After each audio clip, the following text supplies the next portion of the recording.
Hey guys, got a new watch day today. Heading to the mailbox right now. Say hi to my little friends here. These guys are everywhere. But yeah, let's see what we got today.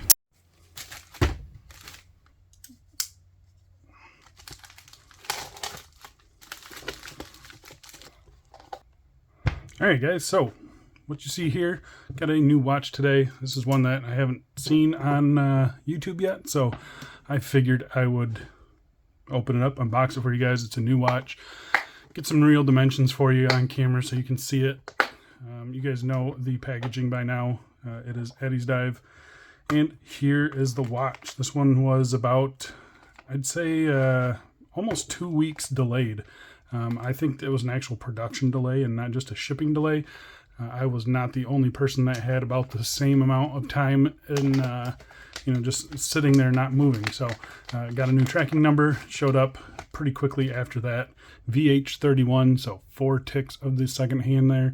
That is a quartz movement, so quartz accuracy and reliability. And this thing just looks really, really good. So I'm going to pause it and get all this plastic off of it. We'll take some dimensions. And yeah, we'll get to this review eventually, but for right now, this is what you got to live with, my first impressions of the watch. So I'm going to pause it real quick and we will get back to it. All right, guys, and here we are back at it, and first impressions are pretty good. I did have an assembly quality control issue. This end here just came right out of the clasp. Lost a spring bar, threw it across the room. I was able to find it, thankfully, and put it back together. So the spring bar is still working fine. But yeah, that's never a fun thing to deal with.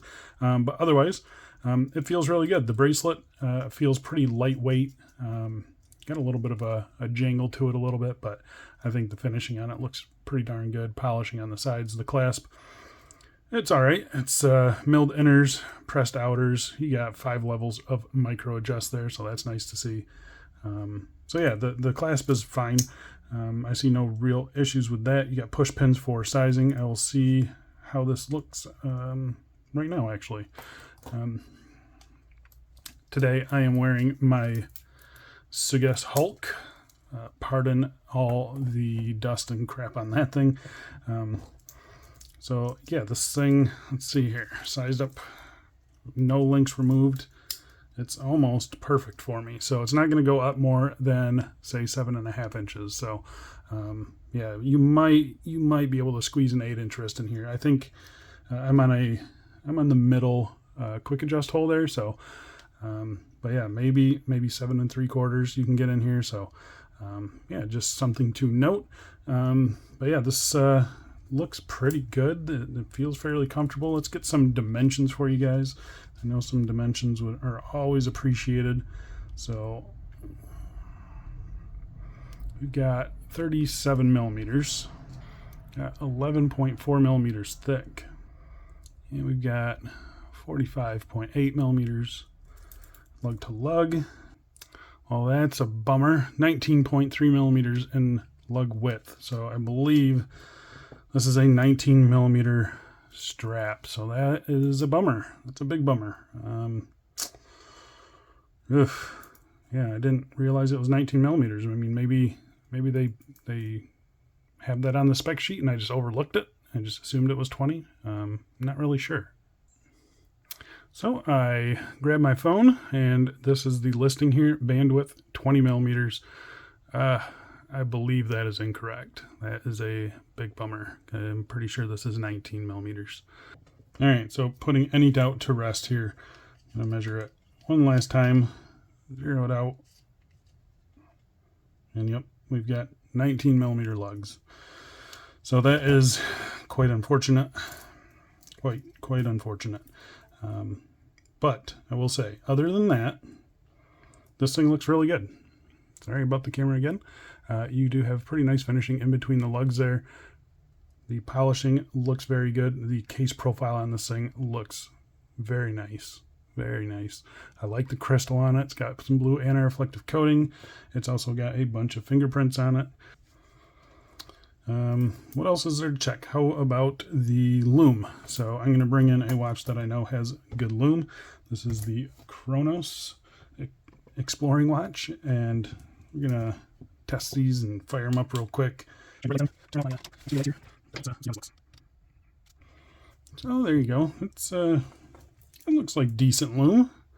Not anything special. Definitely not as bright as the Chronos, but it is a printed dial, so this kind of to be expected. But it doesn't look bad. Those numerals, the numerals look a little funny to me, but we'll put it through the paces for the full review. So yeah, just something to keep in mind. I think the lume looks fine for the most part. That's pretty much it. I'm going to wrap this up. I'll finish this up with some B-roll of it on the wrist outside in better lighting. And yeah, that's pretty much it. If you guys are interested in this watch, it'll be down in the link below. I believe it's right around $90, I think, something like that. It was pretty cheap during the sale this past week. And I think a lot of people bought it. And I think they're going to be happy for the most part. I think they're going to be happy. But yeah, that 19 millimeter lug width is it's a problem for me. I've got plenty of 20 millimeter straps, and I have one 19 millimeter strap, and I don't plan on buying straps specifically for this watch. So it's just something I'm gonna have to deal with. But yeah, I think overall the watch looks pretty good though. What do you guys think? So if you guys have made it this far, I really do appreciate it. I usually don't ask for people to subscribe, but I'm going to ask you to subscribe this time.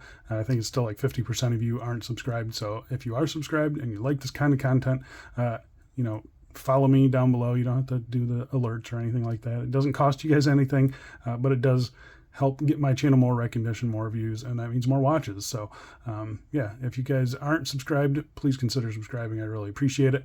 Otherwise, have a great day, guys, and I will talk to you in the next one. See ya.